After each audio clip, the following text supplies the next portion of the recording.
Hello everyone, how are you all doing? I hope all of you are doing great. So as you all know, we are doing chapters from Class 6 New NCERT for Maths. The name of the book is Ganit Prakash. So हमने chapter 4 start किया था data handling and presentation उसका part 1 कर चुके हैं. अगर आपने अभी तक वो पार्ट नहीं देखा है या बाकी के चैप्टर्स नहीं देखे हैं so please go through the links given in the description box. चलिए अब पार्ट 2 स्टार्ट कर लेते हैं. So exercise 4.3 bar graphs. Have you seen graphs like this on TV or in newspaper? आपने ऐसा ग्राफ कभी टीवी में या न्यूज़पेपर में या न्यूज़ चैनल्स पे देखा है?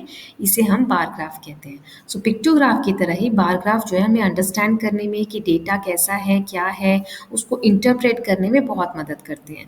सच एज हाईएस्ट वैल्यू, कंपैरिजन अगर करना हो डिफरेंट कैटेगरीज का तो. However, when the amount of data is large, presenting it by a pictograph is not only time consuming but at times difficult to. अगर बहुत बड़ी मात्रा में डेटा को रिप्रेजेंट करना है तो कितनी पिक्चर्स आप ड्रॉ करेंगे, कैसे पिक्टोग्राफ बनाएंगे, तो टफ हो जाता है. इसीलिए हम बार ग्राफ पे रिप्रेजेंट करते हैं डेटा को. So let us see how data can be presented instead using a bar graph. Bar graph से कैसे हम डेटा रिप्रेजेंट करते हैं वो देखते हैं. So let's take the data collected by Lakhanpal earlier regarding the number of students absent on one day in each class. Class और student number हमें दिया हुआ है. लखनपाल ने जो डेटा कलेक्ट किया था कि कितने बच्चे absent हैं वो यहाँ दिया हुआ है. तो बार ग्राफ पे कैसे प्रेजेंट किया है उसने, देखिए 1 यूनिट लेंथ कितने बच्चे रिप्रेजेंट कर रहा है, 1 स्टूडेंट है ना, कि एक जो नंबर आपको दिख रहा है वो एक बच्चे के लिए है. तो यहाँ देखिए 0 से लेके 8 तक नंबर लिखे हैं, है ना. तो जितने बच्चे होंगे वहाँ तक हम ये लाइंस ड्रॉ करेंगे ग्रीन ग्रीन कलर की. अभी आगे मैं समझाऊंगी. अभी के लिए देखिए एक तरफ हम लिखते हैं नंबर ऑफ स्टूडेंट्स जो मैंने इधर लिखा है और एक तरफ लिखते हैं क्लास, किस क्लास में कितने बच्चे अब्सेंट हैं वो हम इस पे रिप्रेजेंट करेंगे. एक चीज़ आपको ध्यान रखनी है कि सभी लाइंस के बीच में मान लो 0 से 1 तक, 1 से 2 तक, 2 से 3 तक गैप जो है वो बराबर होना चाहिए. ठीक है, तभी हम डेटा सही से रिप्रेजेंट कर सकते हैं. अब देखिए कैसे किया है. सो 1 यूनिट लेंथ कितनी दिखा रही है कि 1 स्टूडेंट है ना. सो पहला जो ग्राफ यहाँ दिया है कि 1 क्लास में 3 बच्चे अब्सेंट हैं. सो 1 ये रहा और 3 ये रहा. तो यहाँ तक हम ड्रॉ करेंगे कि फर्स्ट क्लास में 3 बच्चे अब्सेंट हैं. और देख लेते हैं सेकेंड क्लास में 5 अब्सेंट है. तो क्लास नीचे है, सेकेंड ये रहा और 5 बच्चे अब्सेंट है, स्टूडेंट काउंट इधर है. तो देखो ग्राफ ऐसे ड्रॉ होगा, है ना. सेकेंड में 5. अब 5 एक और जगह एब्सेंट है, 7th क्लास में 5 एब्सेंट है. तो 7 और 5 यहाँ तक बना देंगे. ठीक है. फिर है थर्ड क्लास में 4 बच्चे एब्सेंट है. 3 ये रहा, 4 ये रहा, है ना. थर्ड क्लास में 4 बच्चे एब्सेंट हैं. तो यहाँ तक ग्राफ बनेगा.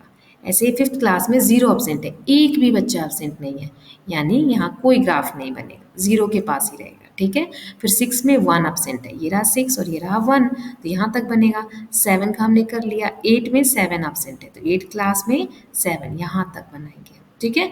Answer the following question using the bar graph. अब ये देख के आपको आंसर करना है. पहला है in class 2 dash students were absent that day. Second class में कितने बच्चे एब्सेंट हैं, 5.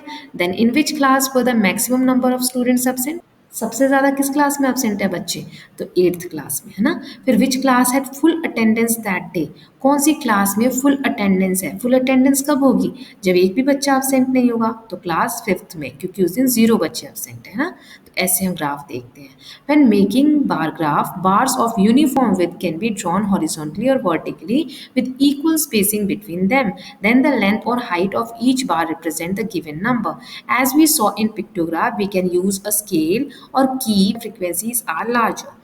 सो अभी मैंने आपको बताया डिस्टेंस जो है लाइनों के बीच में सेम होनी चाहिए, बार्स के बीच में सेम होनी चाहिए. और आप स्केल भी ले सकते हैं, जैसे अभी हमने 1 यूनिट 1 स्टूडेंट के लिए लिया, लेकिन इसमें भी हम पिक्टोग्राफ को हमने कैसे लिया था कि एक फेस हम एक के लिए ले रहे थे, कभी कभी एक ही फेस हम बहुत सारे बच्चों के लिए ड्रॉ कर रहे थे, है ना.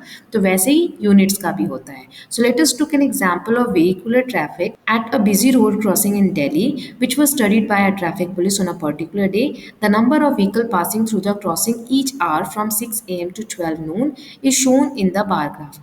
1 unit of length stands for 100 vehicle. अब देखो यहाँ पर क्या दिया गया, बहुत इंपॉर्टेंट है, अच्छे से समझ. नीचे हमें नंबर ऑफ व्हीकल दिया गया है कि कितनी गाड़ियाँ पास हुई हैं.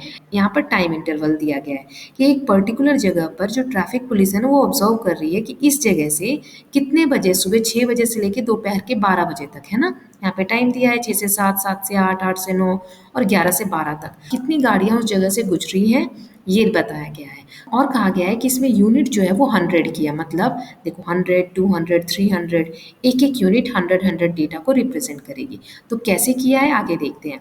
सो मैक्सिमम ट्रैफिक जो बता रहा है इस ग्राफ के थ्रू आप देख सकते हैं, लॉन्गेस्ट बार जो होगा वो सबसे ज़्यादा ट्रैफिक दिखा रहा है 7 से 8।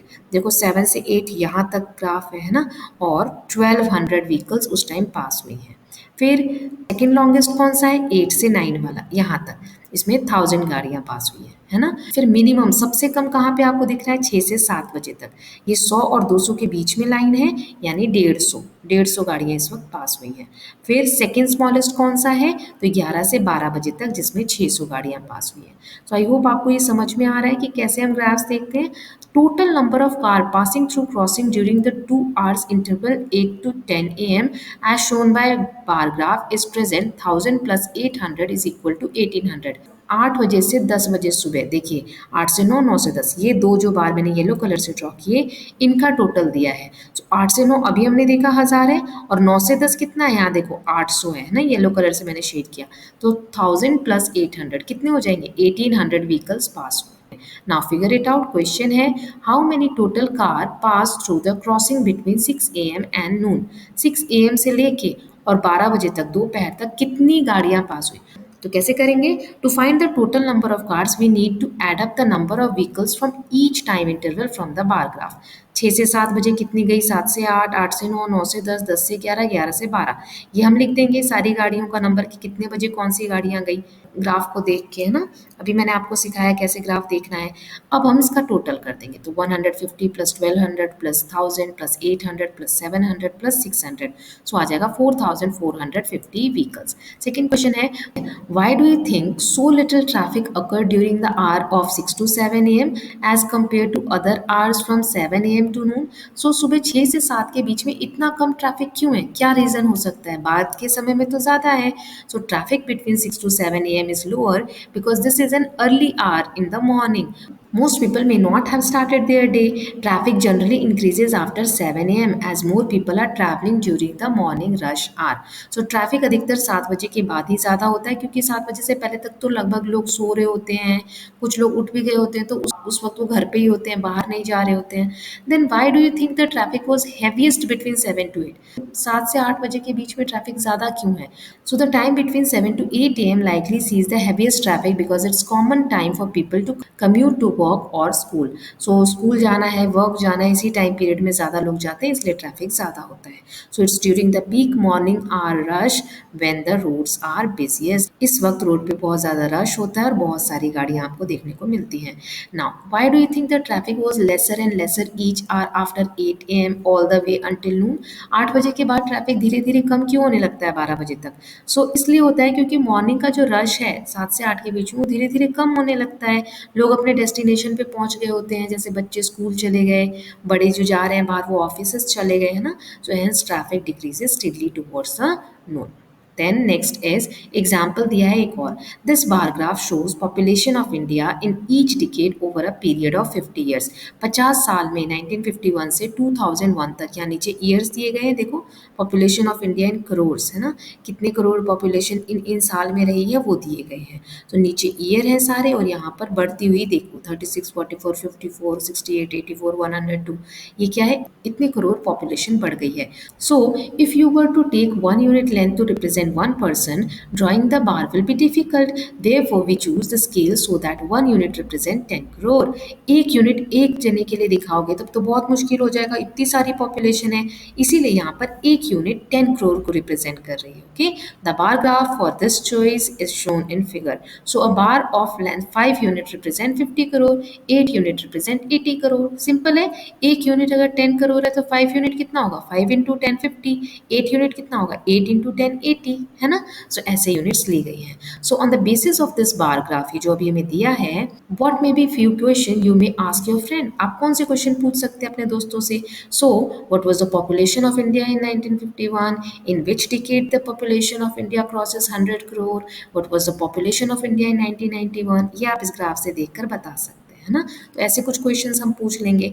Then next is how much did the population of India increases over 50 years and how much did the population increases in each decade. So decade मतलब होता है 10 years। सो बताना है कि कितनी पॉपुलेशन इंक्रीज हुई है इंडिया की पिछले 50 सालों में कंपेयर करें तो, और हर 10 साल बाद कितनी पॉपुलेशन इंक्रीज हुई है। सो population of India increases over 50 years। 50 years में अगर हम देखें तो 2001 में कितनी है पॉपुलेशन, ऊपर देखो 102 करोड़, और 1951 में कितनी है 36 करोड़। ठीक है, तो कितना इंक्रीज हुआ, सो 102 में से 36 को माइनस कर दो, यानी 66 करोड़ पॉपुलेशन जो है वो इंक्रीज हुई है। अब हर दशक का बताना है, 10 साल का बताना है आपको।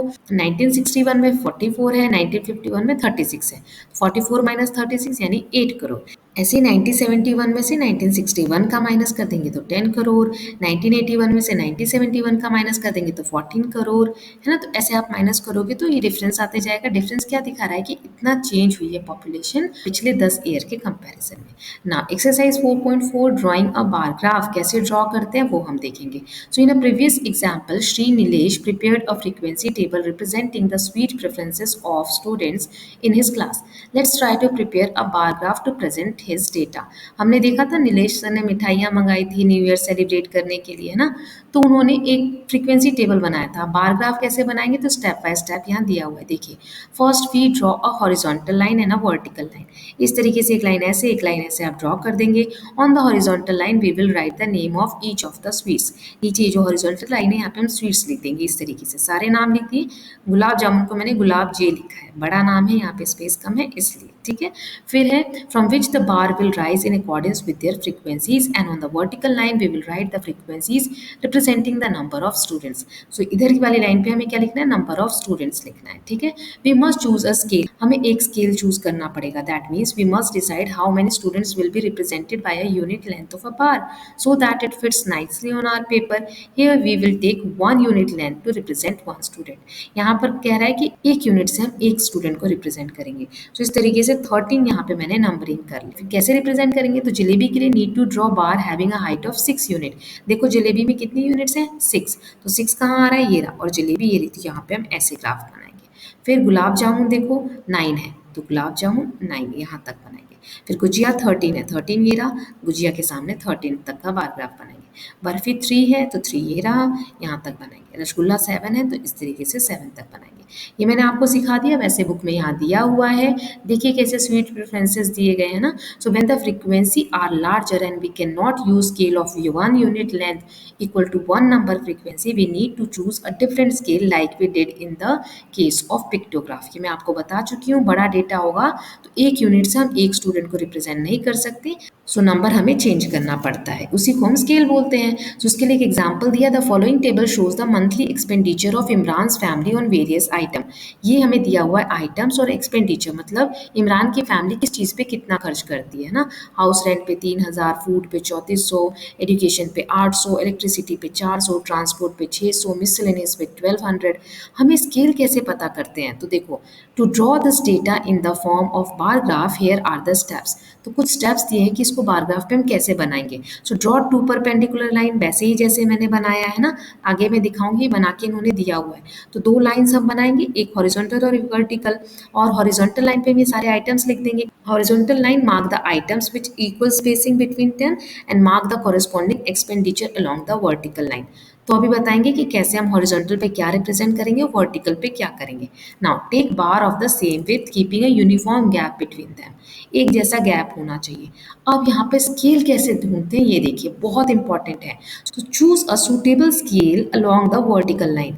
वर्टिकल लाइन पे हमें एक जैसी स्केल ढूंढनी होगी। So let's say 1 unit length is 200 रुपी। एक यूनिट के लिए हमने कितने ले लिए, 200 रुपी, ठीक है। तो कैसे करोगे आप, देखो 3000 को 200 से डिवाइड कर दिया तो 15 यूनिट, 3400 को 200 से डिवाइड कर दिया 17 यूनिट, 800 को 200 से डिवाइड कर दिया 4 यूनिट, 400 को 200 से डिवाइड कर दिया 2 यूनिट। सभी जो एक्सपेंडिचर है उनको हम 200 से डिवाइड कर देंगे तो हमारी यूनिट निकल जाएगी कि इतने यूनिट पे हमें ग्राफ ड्रॉ करना है। चलिए आगे देखते हैं कैसे किया है। तो देखो एक तरफ आइटम दे दिया, हाउस रेंट, फूड, एजुकेशन, है ना, और एक तरफ एक्सपेंडिचर दे दिया रुपीस में।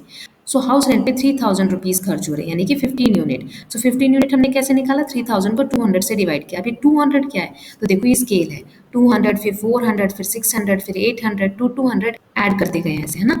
अब 15 यूनिट मतलब क्या हुआ, यहाँ से लाइंस दिख रही है, ये देखो आप ऐसे काउंट करोगे तो 15 लाइंस कहाँ तक आ रही है, वहां तक हमें हाउस रेंट हमने दिया है, तो देखो यहाँ पे आ रहा है 15 यानी 3000 पे, ठीक है। फिर फूड के लिए ऐसे ही 3400 पे आ रहा है, तो 3400 तक हम ऐसे ड्रॉ करेंगे, या 17 काउंट कर लोगे तो 3400 आ जाएगा।